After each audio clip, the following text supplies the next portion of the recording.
welcome back to Wedding Mayhem, and we're doing part two. Part two! If you didn't see last week's episode, go back and see it because we ran over time and it's too important. Yeah, there are a lot of gems in there you need to hear. Yeah, exactly. So we're in the same clothes. We haven't moved. And Holly from Blank Canvas is back with me again. Hello. Thank you for having me. Again. I know. Just not moved. I'm just here. I'm just glued to the sofa now. This is it, my new home. This episode is a continuation from our last episode, and it's the process of choosing your wedding dress and to being prepared and stuff like Going that. to wedding dress appointments, what to expect. That's it. So I think, where did we get up? We got up to basically booking your appointment. Yeah, we only got we were talking for about a week.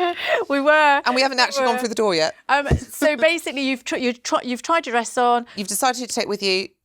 You've tried your dress on. Yeah. And You're now wearing your knickers. And now we have found the dress. Found the dress. So when is the appropriate time to say yes to the dress? As soon as you find it. Yeah. You need it really, like I said before, you need it really to then choose everything, because the style of your flowers, the whole image of the day comes from the dress. The moment you have found your dress, everything comes together. Because as soon as you then go, I like these flowers, I like peonies, I like roses, I like hydrangeas, you think, the image that I want in my dress, okay, it's those. Yeah. It's every decision is quicker. It's like booking a holiday because you're looking at this place and that place and that place and that, and it all gets so confusing. Totally. It gets tiring too. And the moment you book, it's like, it's done. Right, okay, done. And that's the same. So as soon as you get your dress, it might be controversial now. We might have a fight. So choosing your venue first or choosing your wedding dress first. Venue. Yeah, but your wedding dress does not need to match the venue. It doesn't need to match, but I think there's an element, if you were getting married in a field, that's maybe more relaxed, romantic. If you're getting married... But your dress is your dress. Yeah, but it's a different... Aren't we contradicting ourselves? Well, I don't know, because if you were getting married in a very chic, stylish hotel, that's a different image. It depends. It all comes down to the image you want to create. You might want to be very glamorous, very sophisticated. But that's where your aesthetics come in. Yeah. Or you might want to be more romantic, relaxed, fairy tale, all of these things. Yeah. But if you I were think like the me, venue first. I only suited one style of dress. Yeah. So I was getting married in the desert. No, I mean, everyone has that one silhouette, don't they? But I think the venue comes first, because then it's easier to imagine. Like if we were booking, if you're booking a party, you wouldn't think, what am I going to wear? You'll think, what's the party going to be? So what's we always style? ask them where they're getting married, because 9 times out of 10 we know the venue. If we don't, we're quickly Googling it. Because then we can get an idea. Because you've chosen that venue together. Yeah. It doesn't necessarily mean it's your taste. It's a combined taste. Or you might have given in. Yeah. That, right, okay, you can have the venue, but I'm having this, so it may not be your taste as such, but it's one, it's your budget, when it's that. So I think you can make your dress work in any situation, any venue. Yeah, you definitely can, but I think it's easier to choose when you can imagine yourself in that location. Also, if you've chosen your venue, you've also got a wedding date booked, and that's really important, because we always get questioned. They're still coming to the appointment, and we're like, and they're getting married August next year.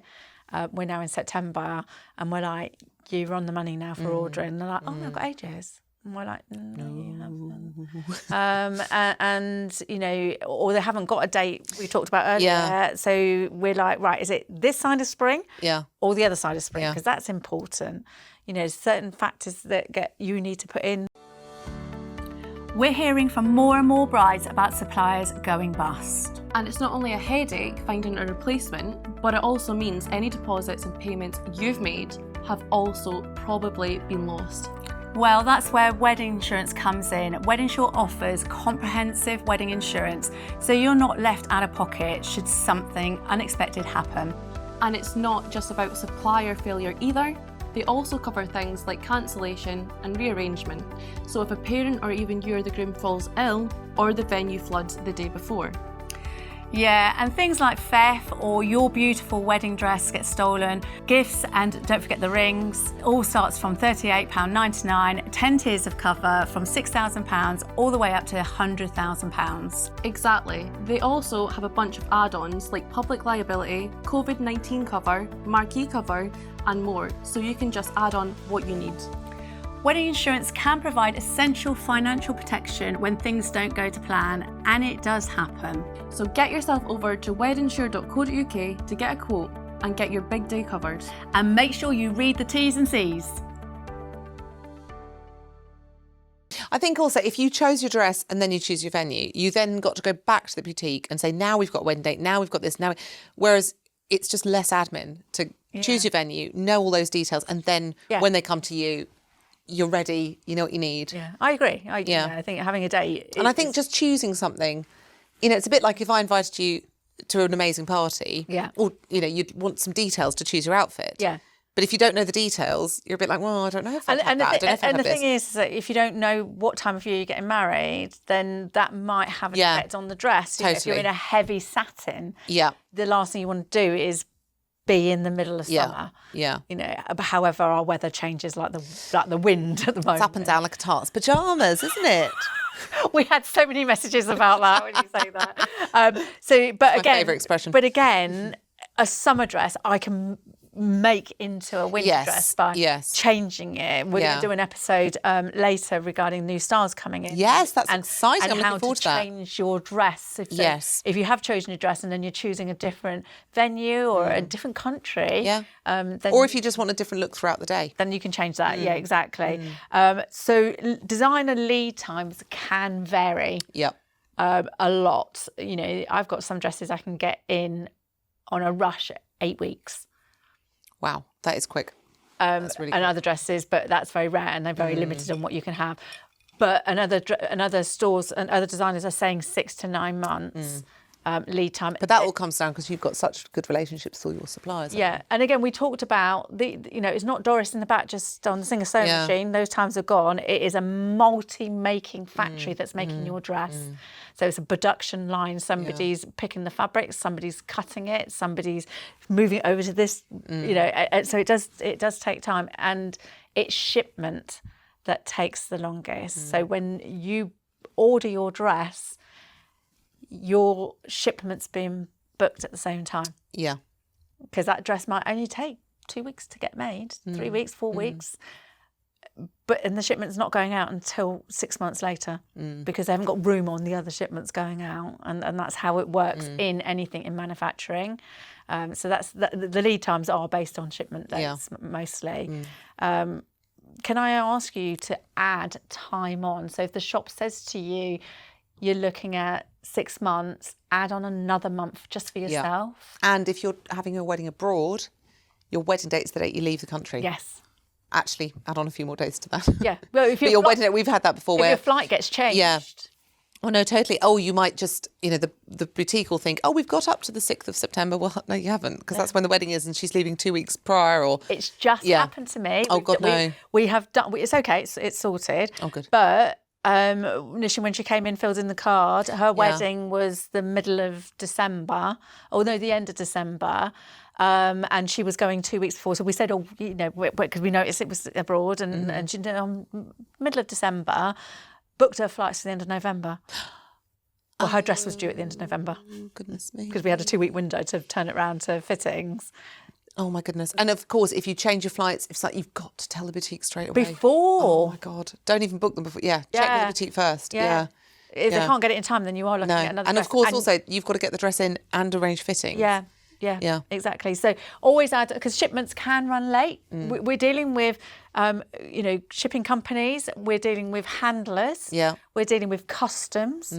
We're dealing then into hands of transport, into maybe a docking service here with the designers to check, and then into the boutique. So there's so many levels happening before that you physically get hold of your dress. The boutique needs to check that dress before they contact you. Trust me, the checking system that I have in place, to the designers having, they check it all and then they send it to me and then we do all our checks. If we're not happy with that, then that dress needs to go back to them. So adding in extra time is going to help you on your stress levels. Yes, definitely. A lot because if you're not banking on it coming on this date, as we were with our late wedding, you can bet your bottom dollar it's going to run late. Yeah. When you don't need it, it's never going to run late. or there'll be a problem on it. So it's just important to add on time. Us as a boutique, we actually add on a little bit extra for whatever the designers tell us, because we want that wriggle room too. But I always advise the brides to do exactly the same thing. Yeah. No, it's a good idea. And you need an 8-week gap between your dress coming in and having your fittings. Yes. Because shops do vary on how they do their fittings. For me, it's 4 to 6 weeks. I have done a wedding in 3 hours before, from start to finish. New Year's Eve. I've talked about this a lot, but other boutiques will work differently. Other seamstresses work differently. Some seamstresses will want to see you, multiple times. Yeah. We only normally do 2 fittings, and that's enough, because we don't like messing around too much with the dress. So we'll see you right up until the wedding day. Your dress needs to be steamed. Yes. And steam's wet. Yep. And if you're travelling as well, you need to think about when you get to the other end. Yeah. What you're doing there. Yeah. The amount of girls that will at the last minute go and haven't booked in their steaming with us and go, we'll just drop it in and we're going to have our nails done and come pick it up. And went, no, because the dress is going to be wet. And they're like, well, what do you mean it's going to be wet? Yeah, steaming takes a long time. Steam is wet. Yeah. And it can take quite a few hours for us to do a dress, depending on what it is. And you've got to pack the bodice, and it's a process. It's not and then it's got to be left then to dry fully. If I'm then putting it straight into the dress bag, your fabric is going to get crumpled even more. But also it's going to pick up all the dust around it. You can end up with a dirty dress. You're looking at me going, no, it's true. I was just horrified. remembering a story. No, I was remembering a story. So when I used to work in bridal, obviously I work in weddings, of course, but I had not been an actual bridal bride for a while. There was a lovely bride whose mum had handmade the bridesmaids' dresses. Yeah. And she'd bought her dress from us, but the bridesmaids' dresses the mum had made herself. And she was at one of her fittings. It was very close to the wedding. And she said, is there any way you could just steam the bridesmaids' dresses? Because we had obviously the proper industrial steamer. And I was like, of course. And so she dropped them off to me, and they were like 6 dresses. So I did them and I packed them all beautifully for her. In amongst them was this shirt, like a normal blouse. And she came to pick them up and I said, yeah, I think you've left your ironing in between. And she went, oh yeah, that's a bit creased. I thought maybe you could buzz the iron over it for me. Some of the things that we get asked to do. I know. So funny. I love the way she just slipped it in between these bridesmaids' dresses. Like why you're there, love, So funny. Alterations and tailoring. Okay, so for us, when your dress comes in, we invite you to come in for a handover. If your boutique doesn't offer that up front, I would ask for that to be done. There's nothing worse than meeting a new person and meeting your dress for the first time, because you're not concentrating. You're not seeing whether you want and it's quite a time between choosing it and your actual dress arriving. Yeah. And make sure by then you've got your proper underwear, your proper shoes, try on your proper jewellery. Take those with you. Yes. Very important. Test and watch out for any fake tan or any body makeup or anything like that. You don't want anything like that going on the dress. Oh, we put gloves on ourselves. We put gloves on them. The sheets are down and stuff like that. Perfect. Because we get the dresses back, from brides coming back for their fittings, and they've got shit all over them. Yeah. Not we once had not shit. No, we're talking about dirt. We're not talking about. It's not the girl without the knickers. We had a situation once where this lovely fitter who worked with us at the boutique, she was beautiful, lovely girl, lovely lady. She came in, and you know how you see something and you think something bad's going to happen. She had new lipstick on. It was really dark. It was like a sort of brownie lipstick. It was very nice. She walked in and I said, "Oh, your lipstick's lovely." And she said, "Oh, I just bought it. It's new." And I thought to myself, that's going to go on a dress. I just had this weird premonition. And she had this girl in her dress. And it was her proper wedding dress. And as she did the hem and everything was perfect, luckily the girl, she was in the fitting room at this point, and the fitter got the skirt and flicked the skirt to check the length, and the silk of the front of the dress, the front panel, hit her lips and pulled away. And it was literally like you couldn't have drawn it better. This is the seamstress? Yeah, the seamstress. None of my and it was, no, it was right in the middle of the dress. Jeez. And she was very... she was very quick. She turned the girl around. She went, "I just need to check the back," and swaveled her round.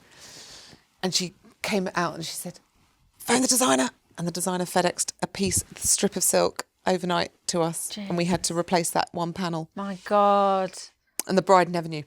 Yeah. No. Yeah. So and makeup. No, don't wear makeup. Be careful. Be careful. Yeah, makeup. I know you want to see what you look like. Yeah. It's like a dress rehearsal for your wedding, but trust me, you do not want to. And just be careful of like body makeup and any moisturiser. Like, get it. I'm forever cleaning, dresses. You don't want to stain it before the day. So you want your shoes, you want your underwear. You want to be testing these before you actually have your dress fitted with them. Because if you get fitted with a particular bra and you don't like it, and you change it. The underwear you choose is the underwear you have to wear. Yeah. I go so far as wear the pants that you plan to the whole lot, the whole thing. So totally. You can see panty lines and stuff like that. And you can always wear big granny knickers for the day.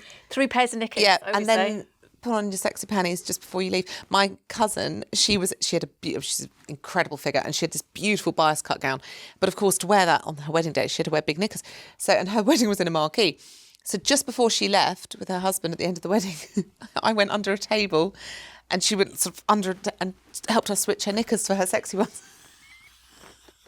She was like, I can't wear these.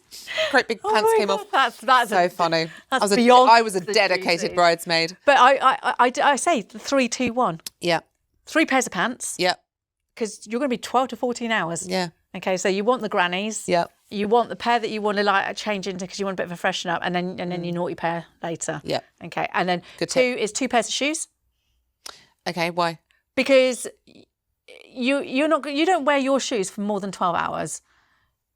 Particularly if they're new shoes, if you get a blister. Yeah, but what about the height though? Because if you change into something too low, the hem's going to be different. I think once you're married, you don't care. No, but you don't then want your hem being... No, but again, you don't care. Once you're married, you don't care. Okay. What if you break your heel? Well, yeah, this isn't... Okay, spare pair. Yeah. No, okay, fine, we'll have some spare shoes. Okay. All right then. And 1 dress. Okay, fine. And 1 partner. Okay. That you're marrying. Can I give you a tip on that? If you've got new shoes, I was told this tip by a chef. Look at these shoes, by the way. They're cute, aren't they? I was told this tip by a chef years and years and years ago. If you get a hard bar of soap... Yes. ...and you rub it on the inside of the shoe, it stops the shoe rubbing. Yeah. Or wax. Oh, does wax do the same? Well. I do it with a bar of soap, and it literally is the best thing ever. Top tip, talking about this, if you've got a sticky zip, soap again, or wax, run it up, and it'll go up like that. Interesting. I like that. But do wear your wedding shoes around the house. Get them comfy. Yeah, exactly. Typical schedule for tailoring? 4 weeks before the wedding, usually. But of course, that might be your leaving date. Again, you talk to your boutique. They will guide you because everyone will work different. And don't panic. They do this every day. You're not the only person getting married. No. And I know you don't want to hear that. But, they're doing weddings one after another. You're not just the only person in their schedule, and they will have that time set aside for you. So you are dedicated to them at that particular time. And then, because you don't want to have your fittings done 6 months before the wedding. No, you really don't. They're not making a dress. They're tweaking that dress to you. Yeah, you want it as close as possible. I know the amount of people that freak out when I say, your fittings are done 4 to 6 weeks before the wedding. They went, is that enough time? And I went, yeah, you can make a dress in that. There are quite a few things, though, with the wedding that we do close to the wedding. And I know couples go, that seems really far away. But you've got to remember, we do this every week. Yeah, we know what we're doing. We love every single wedding, but you know what you're doing. But if you're having your dress tailored, more than 6 weeks before your wedding, us girls change on our cycles. Yeah. You want that as close to Listen, wedding I'm not day the same possible. girl that I will be tomorrow.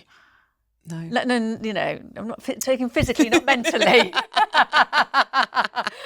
So you'll be a little bit older. Our cycles change. So that's so true. I've had girls come in and their friends having fittings done 4 months before the wedding. That is bonkers. I think it's bonkers. Yeah. There may be a reason for it. I don't know, but also if there's a problem with that dress, can you then go back? If you've had your fitting that late and you've taken the dress home, can you then go back again? Yeah. That seems, yeah. You wouldn't do...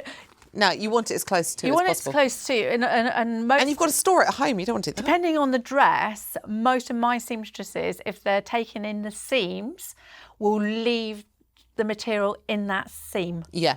So that if you've got some wiggle room. Yeah. We had a girl a couple of years ago that literally had her last fitting on I think the Monday. She had a hormonal surge, which means her boobs went bonkers. Oh my God. So she tried it on at home on the Friday. Yeah. And literally rang us Saturday morning going, it's not fitting me. Came in and It was nowhere near it. She was that far apart. Oh my and Jess God. went send her up to me. She said, I've left the fabric in the seams, and literally just popped it out and refitted it. And, you know, Bob's your uncle gets married, and that was fine. But some seamstresses will cut that fabric out of that seam. So if you have popped on an ounce, you don't even need to put on weight to gain inches either. Or water retention. It could be anything. Yeah, I get girls that come in and say, I've lost a stone. Yeah. And they've lost nothing. Yeah. And girls that have lost nothing have lost inches. And that's it. And if you have lost or gained, do not panic. No, don't worry. Because those seamstresses are magicians. They can do anything, you know, and it's just, I guess it's hard, isn't it? Putting your faith. This is the thing. And I have this quite often where brides will say, because obviously we confirm all of the suppliers at the wedding and we check everyone's requirements, and there's really no point in doing that too far away. Yeah. Because if things will change, because the number of guests might change. So if I'm in touch with the photographer before the wedding, elements of the day may change, and that's fine. Yeah. But if you do it the week before, 2 weeks before, that's actually when you want to do it, because otherwise you're just redoing your work again. But that's where couples go, oh, that seems too late. Organising a wedding is probably one of the hardest things I think that you can do, because... Well, not me. No, not me. You do it blindfolded, but you're having to trust a lot of people. You're having to trust people that you've never met in your life. And with your money. You're investing in those relationships with people that you really don't know very well. With your forever memories as well. And, you know, and we are planning and paying for our weddings remotely. You know, today I'm doing my wedding dress. Tomorrow I'm doing my flowers over here in another county. I'm doing this online. I'm going over to the other county to do, you know, me favours. I'm doing this. And you will not see your wedding until the wedding day. No, that's so true. And until it unfolds, it's hard. And that's one thing, actually. I think it's a good idea to be realistic with where you choose your wedding dress. Okay. Choose a boutique relatively close to where you live, or, you know what I mean? Because otherwise, when it comes close to collecting it close to the wedding or going to fittings, it's not ideal if it's up in wherever, because that's where mum lives. All the people that volunteer to help you out at the beginning will not be the ones... Yeah, they're not so helpful at the end when you need them, are they? Because they're busy. They're like, oh, I've got to go and get my hair done. I've got to get my nails done. Yeah. And, you know, it is each for their own at the end, I find. Yeah. Not everybody, but on a general whole, I get girls picking up dresses that have given us a licence to give their dress to somebody else. Yeah. That's another thing to do when you're picking up your dress. If you're physically not picking it up, make sure that you give permission. Yes. Because a good boutique will not release it. No, we don't release unless we've had... I've done it where I've had to ring there and then the bride, and that poor person picking up, they feel like a criminal. Yeah.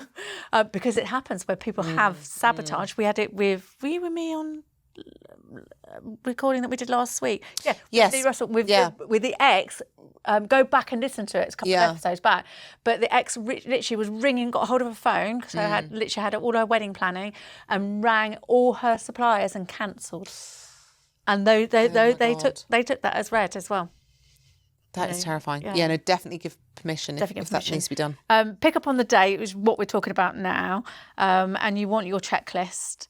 Yes. Don't you? You want to be like, have I got everything? Yes, so definitely. Before the big day, so a good 8 weeks before, when you're kicking in, meeting your suppliers again, maybe to do a wedding attire checkbook. Yep. About what you need, and tick it off as you're getting it. And give yourself time to think about that. Think about any sentimental things that you want to include in your dress, or, you know, think about your jewellery really well. I know obviously you'll have your wedding band and everything, but think about all the other bits of jewellery, or the whole look. Yeah. It's very important. We have people that forget things. They lose their veils. That's a big thing, and it was in your dress bag, and then they've taken it out, and it's like, no, it's somewhere, and we're ringing around, and then, you know, Auntie's got it. Yeah. Because she thought she'd keep it safe, and she forgot because she's going through the menopause, you know, and things like that. So try and keep everything in one place if you can. If you are wanting to do a memory of somebody, the heart memory pockets I'm a massive fan of. That's lovely, yeah. So I've done quite a few of those recently, where we've put a bit of fabric inside the dress, normally on the heart side, and a piece of jewellery has been put in there that belongs to the family, or a letter. We've had a little letter being put in there as well. So we can do another episode on that. He's going to shout at me. Yes. We could talk about that for a long time. Loads of lovely options there. Please, can you clean your car for when you're picking up your wedding dress. And be prepared. It's like a body in a bag, isn't it? Yeah, it is a body. Yeah, you're not rolling it up. You need to put the seats down, have the car clean, ventilate the car. You don't want it smelling like a car. And when you get home, have a plan of where you're going to hang it or wherever you're taking it. And you need like a hook in the ceiling or something you can hang it on that's away from everything. If it's a very old house, you don't want dust falling down it. Yeah, I've done a TikTok on this. Yes, you did. And it is really important where you're taking your dress. But if you are sending somebody else to come and collect your dress, I've seen them walk out of my shop. Yeah. Oh my God. Like this. No. And I'm like, no. We once had a bride. She was a bit of a nutbag, and she collected her dress with her mum. Say nutbag. Oh, are we not? Sorry. Oh Christ. Oh dear. Sorry, that might have to go. Whoops. Oh dear. It's my last. I won't be back again. I've just been a bit naughty. Are we not right? Go on, tell us. I had to cut that out. Okay. Anyway, we had a girl come to the boutique and she collected her dress. Yeah. And we'd worked really hard to make sure, obviously, everything was perfect. Yeah. Her and her mum collected the dress. Yeah. It was the end of the day, so we closed the shop, turned around, and they'd parked their car outside the boutique with her dress in, and they'd gone out for dinner and left the dress in the boot of the car. And it was visible. No. With the name of the boutique, very expensive boutique. I always say when they we leave my stood house, by her car for an hour and 10 minutes waiting for her to come back. I couldn't imagine if that dress had been nicked. No, I mean, I do it with the girls, and when they buy dresses off the peg and off they go, or they've collected their dress, and we're like, "What you do?" We always sounds like we're being nosy. What are you doing now? Yeah. And they go, "Oh, we're just going to go and have a bit of lunch." I went, "If you're putting it in, please put it in the boot." Yep.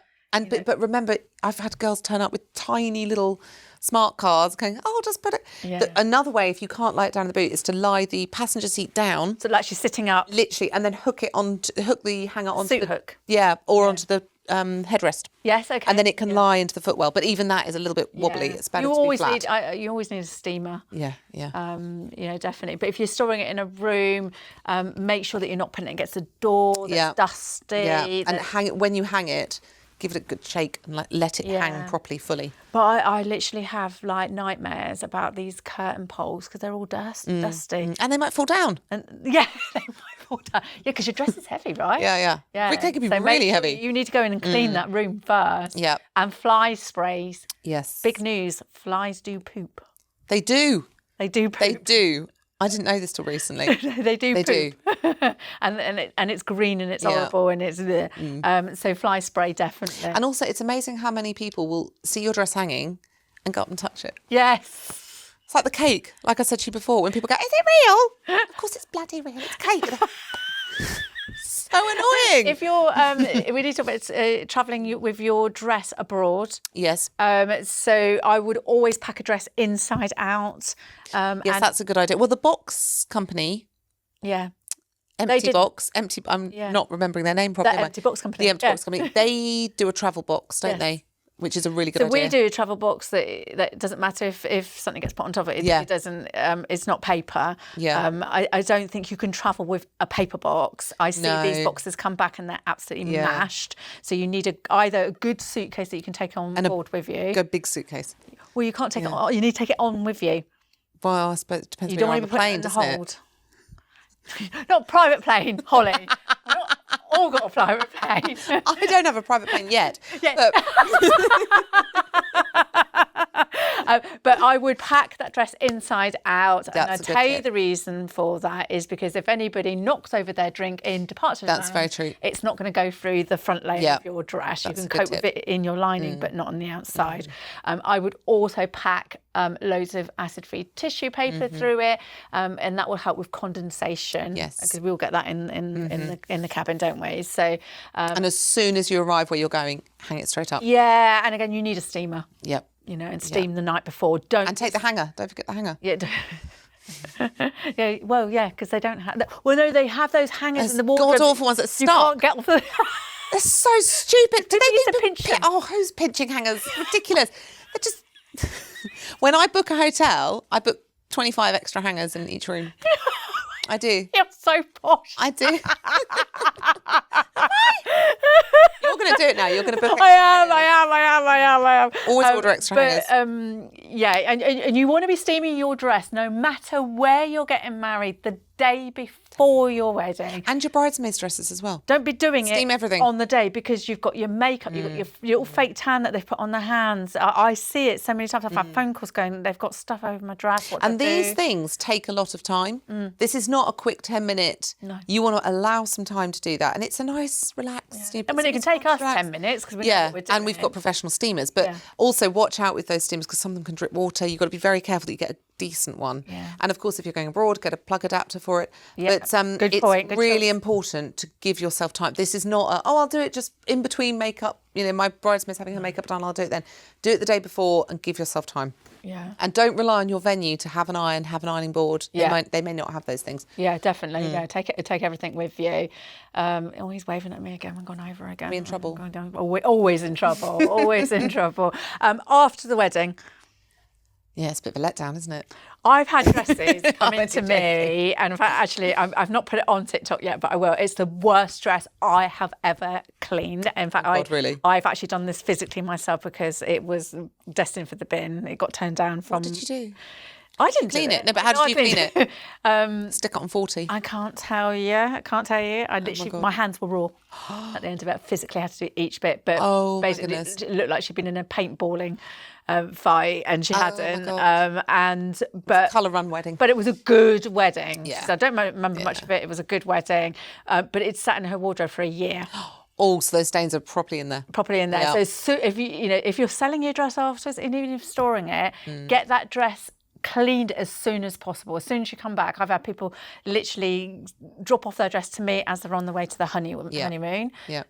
If you've stained it, you've got better chance of getting rid of those stains as soon as they've been done. And don't try and clean them yourself because you'll embed them and cement them more in as well. And have your box ready. Of course, the Empty Box Company. Yeah. They're incredible. Yeah. Discount with me. Yeah. But again, think about where you're going to store it afterwards. We talked about on our last episode that I did with you about taking a dress bag to your venue. Yes, so that's a very good point. Where you're getting married might not be where you're taking your dress off. Yeah, that's very true. So and a hanger as well. You're going to be known as the hanger girl. Love it. I buy a lot of hangers. Do you? Yeah. I colour code them for the family. They're lovely. Right, so okay. Each family member has a different coloured hanger. And think about what you're going to do with your dress afterwards. Yes. You know, donating your dress to these charities that are out there is Have you seen that one online where it's been around like 12 girls? No. It's amazing.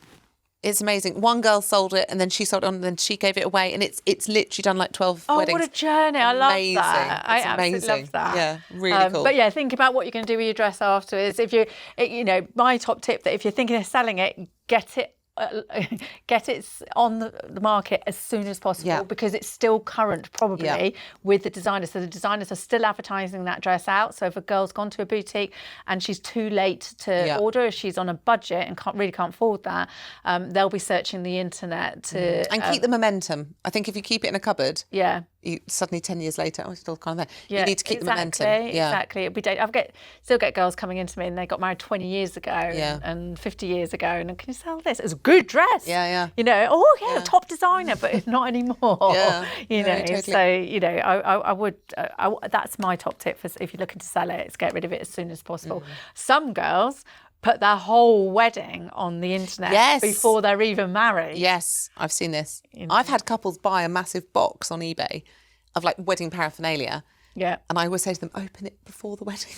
Because the day before when they're setting everything up at our venues, because obviously we give them a lot of hire time so they can personalise everything.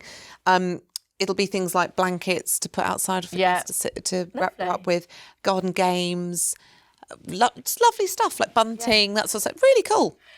And the other way of looking at it is if you've gone over budget as well, getting a little bit of money back off your dress is you're upcycling as well, aren't you? Totally. No, it is a good idea. We've got to finish. It's been such fun. I know we've never done a part 1 and part 2. I know, before. I love this. If you liked it, let us know. If you haven't liked it, don't let us know. But give us a comment. Tell us how fabulous we are. Keep your questions coming in. We've hit over 65,000 followers on our YouTube channel now, which is huge. And I think that we are 4,030,000 already. And some of your videos are close to 100,000 views. Over. Oh, they're over now, aren't they? Yes. Amazing. Over. So yeah, and that's down to you guys. So thank you for coming in and week out. Thank you for your comments. Keep these stories coming. We are loving the stories. And if you've got any questions, send those through and we'll get them answered for you. Where can we find you? At blankcanvasweddings.co.uk and on Instagram. We're also on Facebook. It's all the same thing. At Blank Canvas Weddings. If you want a hanger, go to her. She knows where they're sold. And if you're looking for a wedding, I do that. If you're looking for a wedding dress, come and see me at Love Me Do Brides. We'll see you next week. Bye.